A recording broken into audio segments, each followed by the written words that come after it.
The following announcement has been paid for by the Mike World Order.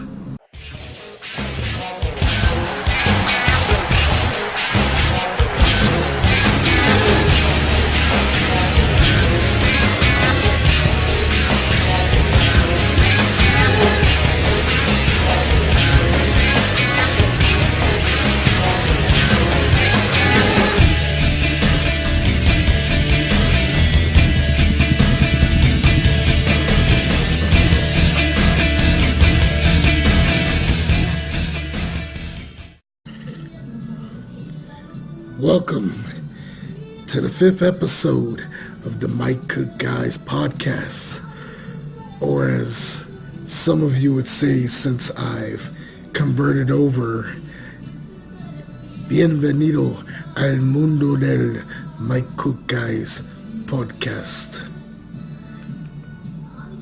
Tonight's episode is actually redone compared to the original copy I made.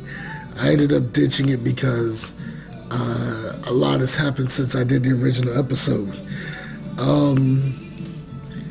First off, a couple of days ago was the Zoo Squad outing / housewarming party / second year anniversary of me moving to Virginia. So a lot has happened within 2 years. And for those who have been part of my crazy life within the 2 years of being up here, I say thank you very much. Thank you. So, moving forward to tonight's episode, the Lethal Lottery, but the main topic is 703 Live, the Never Marriage Openweight division, and how it got started. And it's pretty interesting, but before we get there, I also want to make a shout out to, once again, redshedjed.com. Check out his website. Jed has been doing posts of him being drunk. There's always the infamous goat cam, and it is just quite hilarious if you're into those type of things. So once again, followers, redshedjed.com. He's on Instagram. He's on Snapchat. But as always, check out his website. One more time so he can say that I didn't generously plug the hell out of his show. That's redshedjed.com. Boom. You're welcome. Hopefully we can get a future episode with him on the Mike Cook Guys podcast. Other things going on. There will be a new episode of Mike and Maury's show this week. It'll most likely be done on Thursday and released probably Friday morning. It all varies on what's gonna happen, and yeah, I know I sound like the Macho Man Randy Savage, but it's my voice. It's gotten raspier and raspier, but it's all good. And also, I want to make a shout out to like every cute Latin chick in the room, or just every cute woman in general that's in the room listening, regardless of age. If you're cute, and I say you cute, and you're not offended by it, don't be offended, and don't take it as me trying to hit on you, because right now, I'm all about my finances and not the romances. So, to an extent, you know, I'll love you, but I won't do a relationship. That made no sense, but I think that's the raspy voice and the alcohol's talking. So, yeah, of course I got my music playing in the background, you know. Once again, as people jokingly say, you have converted over to the Hispanic route. That is very true. That is so true. And I'm telling you, life has gotten so much easier ever since making that full conversion. Like, I'm telling you, mi gentes, y'all the best. Lock and load. So, honorable mention on this tonight's episode, because this was known as the Lethal Lottery episode. People voted, and the topics that didn't get mentioned on the episode was, well, they didn't make the cut in terms of the votes. One was my health history.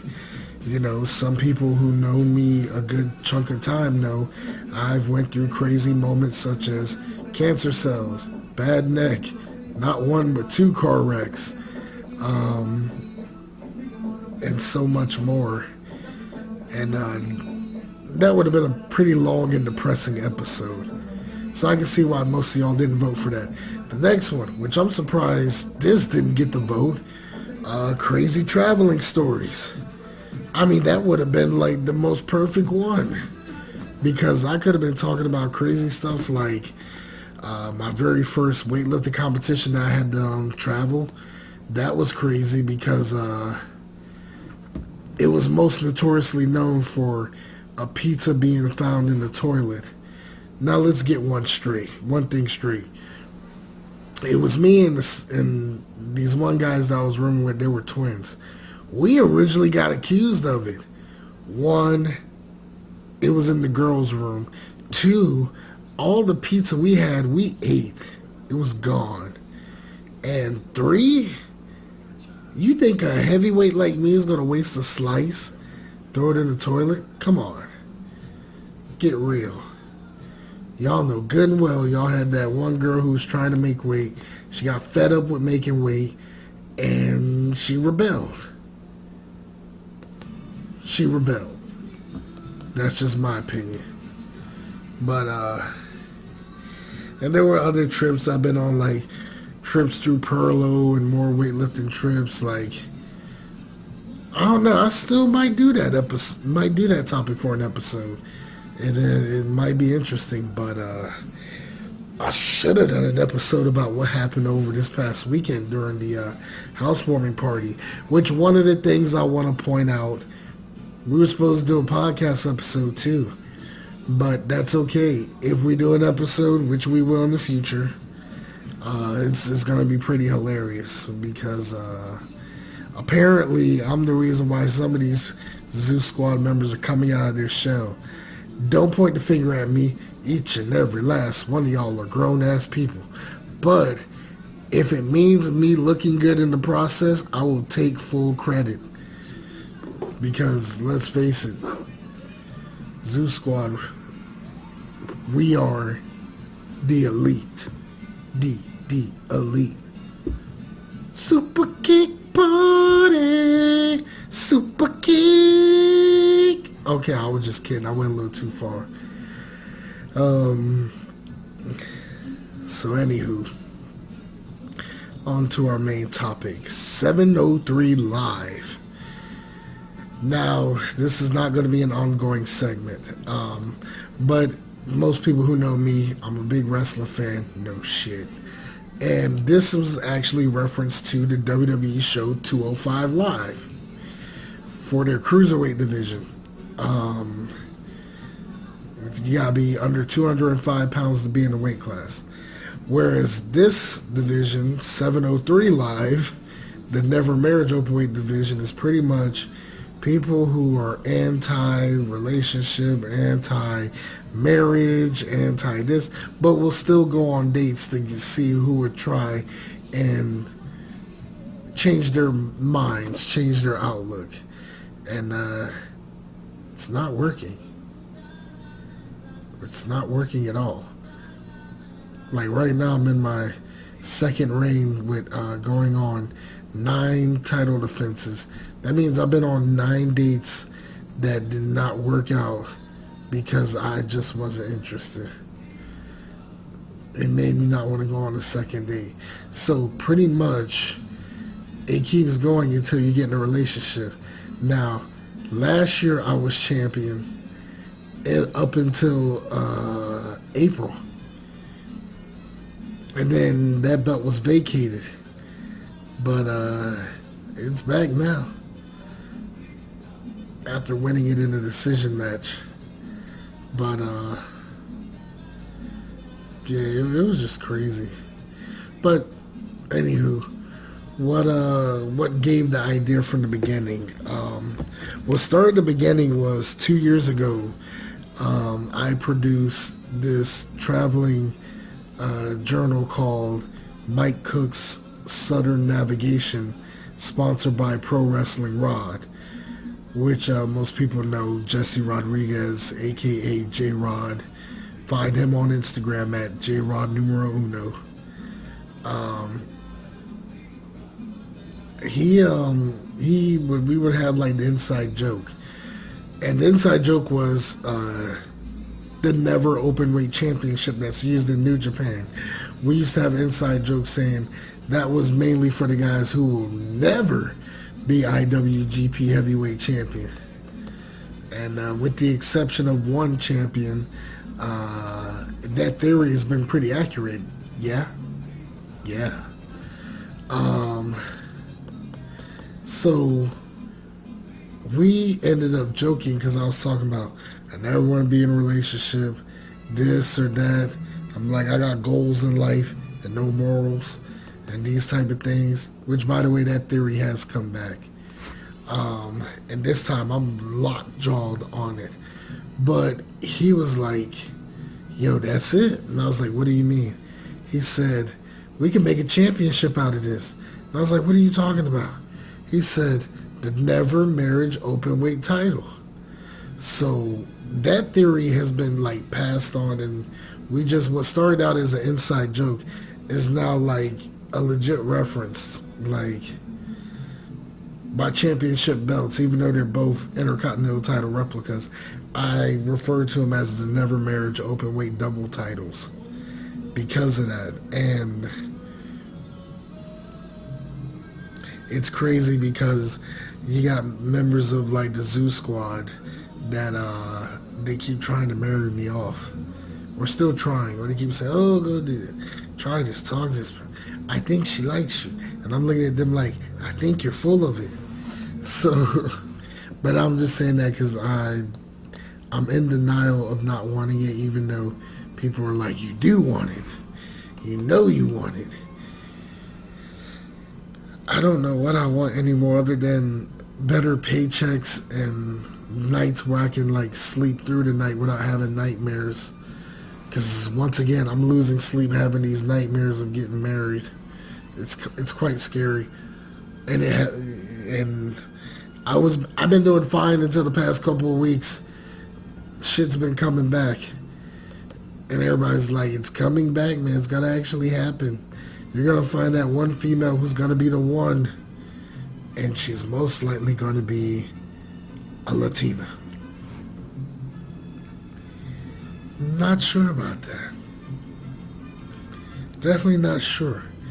But it's funny because with the Never Marriage Openweight title, there's only two other contenders who are trying to like reach for it the moment that, I drop the title. One of them, he's going to pretty much be the Never Marriage Openweight champion till he's 50 if I were to have vacated it. The other guy, he has a chance. No doubt he has a chance. I need to find him one of them like cute pin-up chola girls and, turn him out. That's what I want. I want me a chola. Even though everybody's like, man, they're nothing but trouble. You don't need that type of drama. I was like, the last woman I dated, she wasn't a chola, and she was nothing but drama. So, I'm at that point, what do I got left to lose? Who knows? I might have, like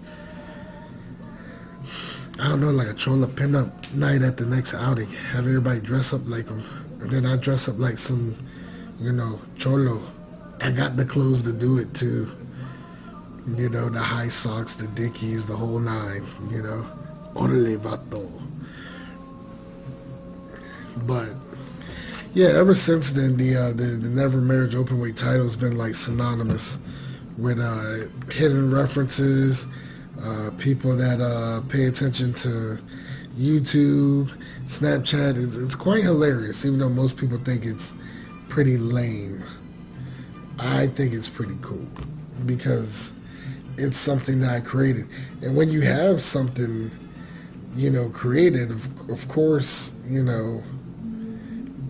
and only you think it's the coolest thing ever, even though everyone else thinks, this idea is dumb as shit. And I get it. I mean, that's just their opinion. So, yeah, it is what it is, right? That being said, so that part's been covered, the history of it. And I know it's kind of short, but I mean, what more do you need me to say? I mean, it really speaks for itself. Uh, I mean, like I said, the rules are simple. Each title defense is based on a date or a certain type of hangout. And if you're interested, then you keep going. And each outing or date is a title defense until you actually get in a relationship. That's just how it is.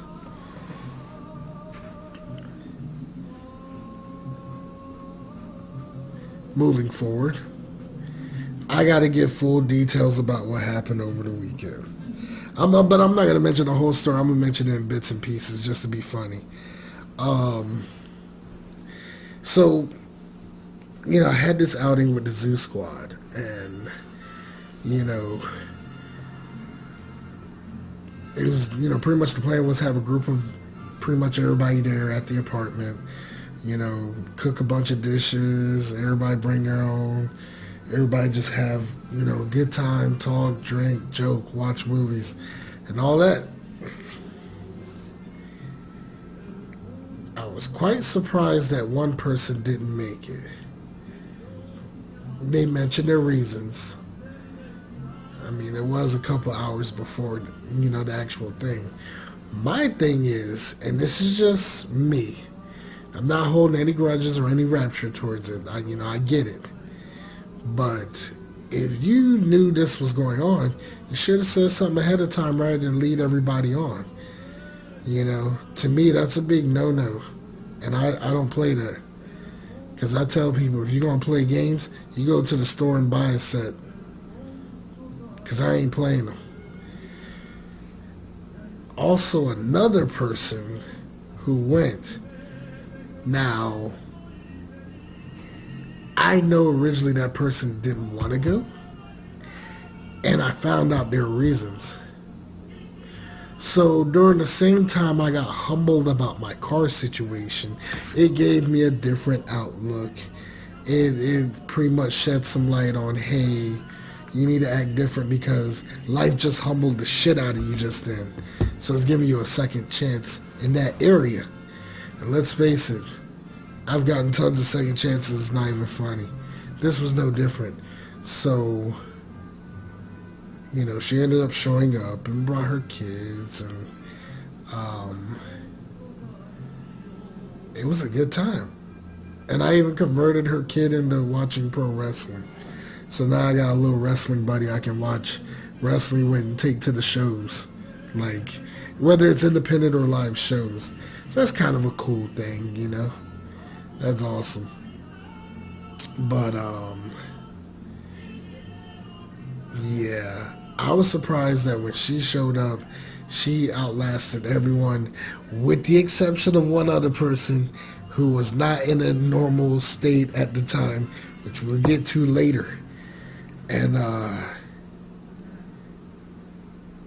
then, like, when we started talking and chatting, we were talking about music, we were talking about wrestling, and I'm like, okay, stuff that I could have found out before had you not put your proverbial foot in your mouth, and I'm keeping it at that. Missed out on numerous opportunities. Just want to tell you that.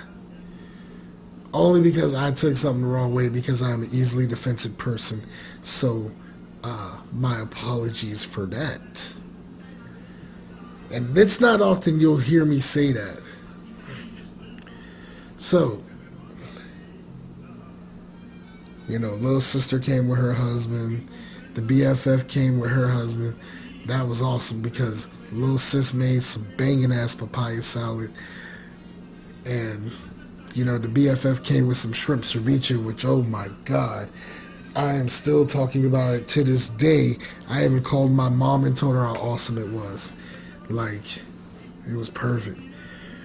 But while all this was going on, the one other male member of the zoo squad, he got turned up big time.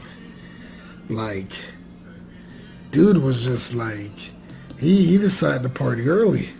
Like, you know, he came in with a big bottle of gin and, you know, with some limeade, and he was just going to town on it. By the time the next person showed up, the bottle was already halfway gone.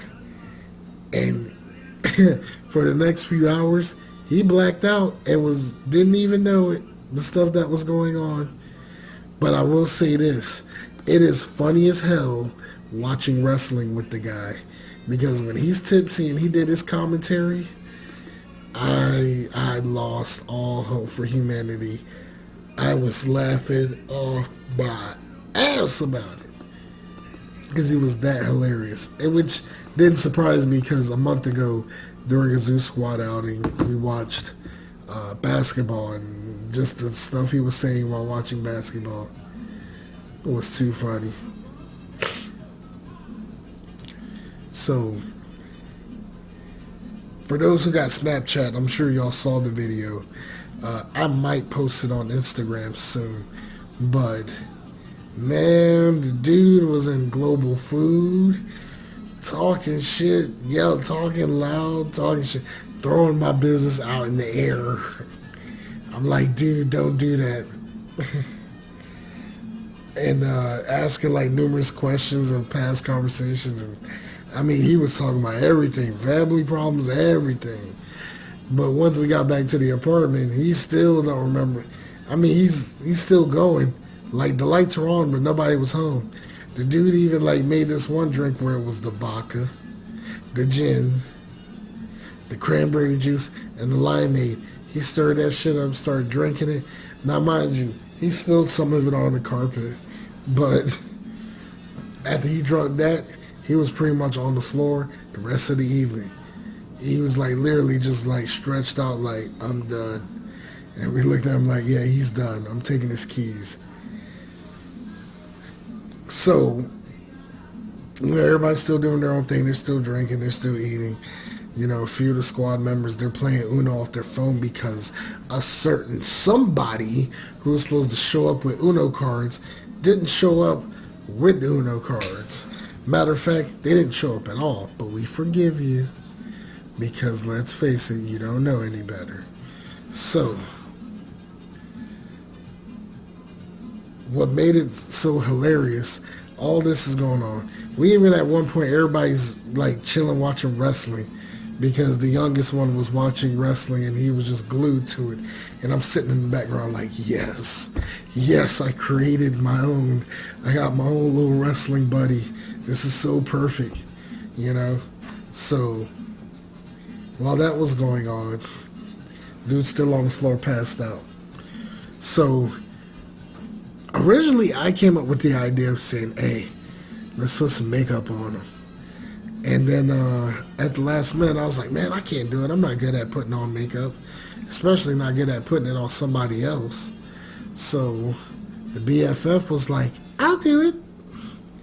So she ended up, like, gladly, she's doing the eyeshadow, she's doing the lips, she got the lips all pucked up. I mean, it was too hilarious. I was like, oh, man, she's on point with it. And she's, like, cleaning up his lips and everything to where it looked perfect. Even did, like, the little lip line. I mean, the dude looked like a drag queen from hell. Oh my God, it was so horrible. He looked like he could have been an extra on Tu Wong Fu, but you're still my homie. Do not get offended by that comment. But yes, you did. You are not John Leguizamo just because you're Hispanic. No, he wasn't ready. He was not ready.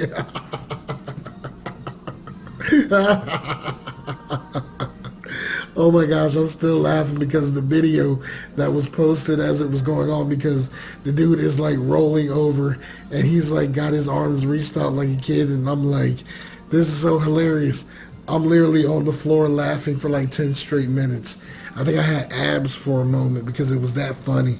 You know, I mean, those who don't believe me, you should have seen it right there for yourselves. There's plenty of photos on Instagram. Check it out. But everyone left at about, the last person left at about 9:30ish. So, yawning a little bit. But he still passed out on the floor, man. So I'm like, I can't let him sleep on the floor. What if he's got to puke? He's going to puke on my floor. So I'm like, I got this dude, you know, blow up bed made up, and I'm like, all right, trying to nudge him. I'm like, hey, wake up, man, get on the bed, get on the bed.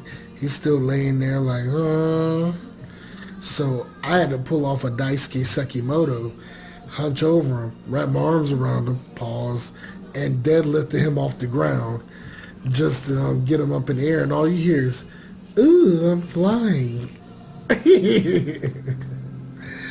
And got him on the bed, covered him up. He's like, ooh, because he's all warm and everything, because he's one of those people. He's cold. He doesn't like the cold. He's warm natured. So, you know, made sure he was all right. So then I took another tostado full of shrimp ceviche that BFF made, because BFF's the best, BFF number one. So while this is going on, I'm doing my taxes and Get Out's on TV. So after I got done doing my taxes, I accidentally fell asleep on the couch. Woke up, it's 12:30. I'm looking at him, makeup and lipstick still in place. So I'm like, all right, cool. So I let him stay there asleep. So while that's going on, I went to bed. I woke up at 4 in the morning because of my acid reflux acting up. And I pop in and I see him just chilling, watching TV shows on TV. And I'm like, how you feeling? He's like, I'm a little better. I said, that's better than the answers you were giving me every time I asked. Because when he was blacked out drunk, I said, hey, man, are you good? And he's like, I don't know. Are you good? Are you good? I was like, oh, man, he's fucked up. And another thing, too, I want to point out to my little sister. Ain't nobody was trying to show off nothing. Just because I took my shirt off to wash dishes, I didn't want to get soap and wet and hot water on my shirt. Okay, that's why if you notice when y'all came in the first time, I had on a t-shirt and PJs. Why? Because I wasn't going to dress up while trying to fry chicken. I'm all covered in flour and hot water and bubbles, you know? So, yeah, that ain't cool. I know, I got you on that one. I'm going to get you back for that. And you know what I'm talking about, too. Because you said it to where everybody in the room heard it. And I'm like, oh, that's a low blow. That's a hit in the ding-ding, yo. You made the dude see stars like the story about the monkey and the lion, which we'll get to later. So, back to homeboy. So we were like talking till 5:30. Then I went back to bed, woke right up at 10 o'clock, and he's just sitting there chilling. I'm like, you good, man? You want me to fix some breakfast? He's like, no, I'm good. I'm going to go home. I was like, you good to go home? He's like, yeah. I was like, well, you text me when you get home. Dude never texted me, but at least I'm sure he made it home safe and sound, which he did. I ended up calling him later on that evening after work and, see what was up, see how you were doing. Got the answering machine, so I left a message just to check on him. But if that's the case, I never want to live in the industrial area of Woodbridge, because he went on like a good 90 seconds on a tirade about it. So I know that was random, but I just wanted to put that in because he had to let it be known that there's bad drivers in Woodbridge, or Hoodbridge, which is nothing hood about Woodbridge. It's just that a lot of you people are some soft asses that live out in the suburbs, as soon as they come to Woodbridge, they're like, oh gosh, Sheila, hold your purse. You're coming after us. Some of y'all live in Manassas, and that's like Ratchetville City in terms of like crime. But that's just my opinion, and that's none of my business. But overall, it was a fun weekend. And then I had to go to work. And I was cool with that. So, yeah. Great times. And compared to being the wild person that I was back in the day, I like mellow fun, you know? And I'm cool with that. I really am. So, that being said, I'm going to conclude tonight's episode because all you're getting is half an hour out of me. Stay on the lookout. Mike and Maury Podcast, new episode this week. We're making it happen. We're making it bacon. Also, episode 6 will be coming soon. Pay attention to that too. Future episodes will be going on too, depending on how I feel about certain people. That being said, get your gun ready. Goodbye and good night. Bang!